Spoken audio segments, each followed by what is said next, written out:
Hey, it's Elliot Hulse.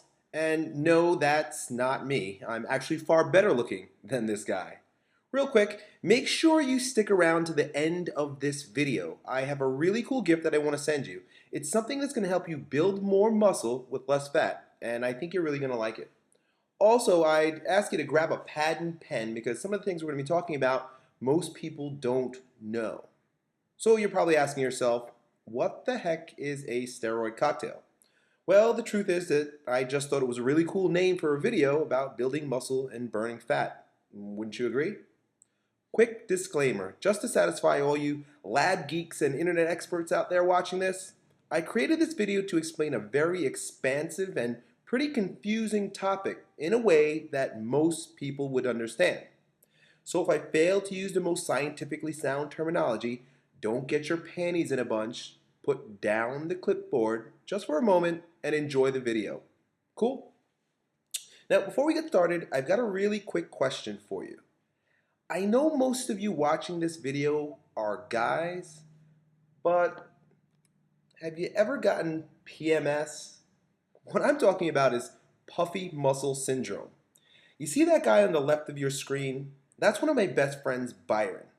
Byron can eat whatever he wants and even skip training for a few months, and he'll still have a set of six-pack abs. His muscles are always lean, big, hard, and ripped. Well, that big dude on the right, that's me. I'm what you may call an endomorph. I like to lift weights, and I can build muscle and get stronger without too much effort, but I get fat by simply looking at food.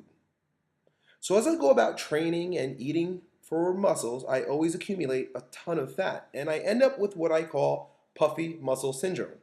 It usually doesn't matter how hard I train or what I eat. I simply can't seem to build muscle without getting fat along the way. But I recently learned something new. Well, at least it was new to me, that allowed me to go from this to this in a fairly short period of time. And it really didn't have much to do with which diet or training program I was on, because quite frankly, most of them are pretty good. But it was more about how I implemented these programs in order to affect my hormones. And that's why I named this video the Raw Steroid Cocktail, because I'm going to show you a two-step formula for maximum anabolism, not animal sex. First, I'd like you to understand that there are two types of steroids. And no, that's not what I mean. Actually, I'm referring to first, exogenous steroids, which is the kind that these guys make, and endogenous steroids, the kind that these guys make. So for the purposes of this video, we're going to be focused on endogenous steroids, the kind that your body produces naturally. Now within this category, we're going to discuss two types of hormones, catabolic and anabolic. In Chinese medicine and philosophy, anabolism falls under the yin category because it behaves in a nature that's feminine, believe it or not. Some of the other attributes to describe anabolism is cold, passive, growing. It's associated with the nighttime, rest. And with regard to your autonomic nervous system, it's parasympathetic. Some anabolic hormones include testosterone, DHEA, insulin, and growth hormone. Catabolic hormones are thought of as yang or male because it expresses the characteristics of being hot, aggressive. It's associated with destruction or breakdown. It's signified by daytime, movement, and with regard to your autonomic nervous system, it is sympathetic. Some of the catabolic hormones include adrenaline, cortisol, glucagon, and epinephrine.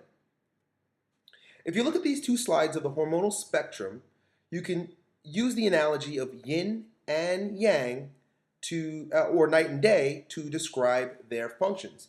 They're really two sides of the same coin. So let me ask you a question. Which is more important for muscular strength and development? Catabolic hormones or anabolic hormones? Well, if you're like most people, you might say, well, of course, Elliot, it's anabolic hormones. That's why athletes and bodybuilders take anabolic steroids, right? Well, let me ask you this.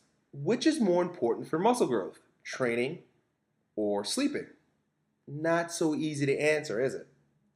That's because they are both equally important for muscular development. Again, they're two sides of the same coin. So then why is it that everyone is so against catabolism if it's so darn important for muscle building? Everywhere you look and read, people are promoting anti-catabolic supplements and diets. Is this really the best approach for burning fat and building muscle? Listen, nature is not dualistic. In fact, it's more of a dialectic or dance.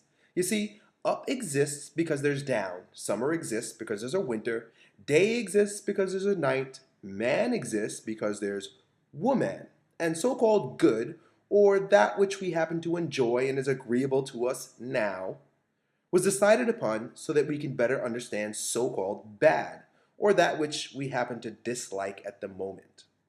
The problem is that throughout man's journey to better understand the world around us, we've created theories, or better yet, stories that break up the universe into good and bad, when really they're both equally necessary and both sides of the same coin.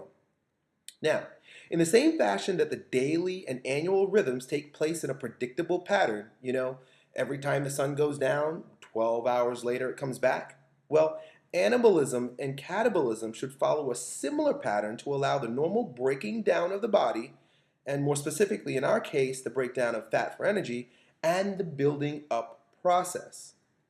And if we look at the chart, we can see that the red line, let me go back, the red line represents catabolic hormones. It should hit a healthy spike early in the day and then begin falling as the sun falls. And then the blue line, which represents anabolic hormones, dips into its maximal secretion phase as we sleep at night, allowing physical and psychological and physiological repair. But most guys have their rhythms all screwed up. If you look at the red line, you'll notice that we are way too stressed out, secreting way too many catabolic hormones during the day, which causes it to drop suddenly and never allowing the anabolic processes to take place naturally. So the problem is not catabolic hormones, it's that we abuse catabolic hormones by being stressed out, toxic, and overstimulated, and never give them a chance to naturally fall in order to allow the anabolic hormones to get their chance. Then we end up on a cycle where we're in a constant state of breakdown, which never allows us to build muscle properly. So what the heck are we supposed to do? We need a system that produces natural spikes in catabolism to burn fat, and then allow or even support anabolism to build muscle. What I'm about to show you is how we can use catabolic hormones as a switch to turn massive amounts of anabolic hormones on. Or in other words, use a hybrid approach that creates a negative feedback loop where we use strategic catabolic activities and habits to flip on or create an anabolic response. So, like I said, first we're going to stimulate short bouts of catabolism in order to burn fat and induce anabolism. Then we're going to maximize the benefits of the anabolic downswing to build muscle and then re-induce catabolism. By following the hybrid approach that I'm about to show you, you'll end up with a net profit of lean muscle mass quickly without the PMS. This is exactly what we mean by burning fat and building muscle at the same time. The first thing we're going to do is work on our diet. We call this a hybrid partitioning diet. Basically, this means that we cycle low-calorie diet phases with high-calorie diet phases. Some of these weekly phases go so far as to allow us to gorge on our favorite foods, as well as fasting or not eating an ounce of food for 24 hours. This way, we really hit both sides of the hormonal spectrum and maximize that negative feedback response. Now, I've created another video all about this hybrid diet that I'm going to share with you in a couple days. If you're on our email list, you'll get it sent to your email box as soon as it's ready. The second thing we need to approach is our training. We use a system called hybrid muscle training that uses training modalities from both ends of the spectrum as well. There are days where we train long and hard with very little or no fuel in our body. as well as days where we lift heavy, take longer rest intervals, and maintain fully fueled and pumped up muscles. I've got a video all about this for you also, and I'll be sending it to you in a few days. But in the meantime, I've got some stuff that you can use right away and begin working on to start taking advantage of the things that we spoke about here today. There are several things that you can do to keep your natural anabolic steroid cycle functioning at its best. Here's a short list I made for you. Avoid estrogenic or estrogen-producing foods that may actually aromatize or destroy some of your anabolic hormones like testosterone. Go to bed no later than 10:30 and try to rise when the sun does. Usually around 6:30 a.m. is best. Keep your stress levels as low as possible. I use meditation or breathing exercises to help me with this. Detoxify your body. Drink lots of water and avoid drugs, alcohol, and processed foods. Make sure that your digestive system is functioning properly. Look, most people are constipated and have very dysfunctional bowels. You got to get to know your poop a little bit better. Supplement with cod liver oil, eat egg yolks, and use butter. Cholesterol actually supports healthy anabolic hormone secretion. And limit the amount of stimulants that you use. Okay, so first, keep an eye out for the next 2 videos in this series. One is about our partitioning diet, and the other one is about hybrid muscle training. And finally, like I promised you in the beginning of this video, I got a cool gift for you. It's an anabolic assessment that I've used with my clients over the years to help me better understand how their bodies are functioning along the anabolic spectrum. Basically, if they're really getting the most out of their natural steroid cycles. So to get this assessment, all you got to do is go to the website below or click the link below this video. You don't have to give your email address or anything like that. It will just take you to a page where you can download it right away. Okay, enjoy that, and I will talk to you next time.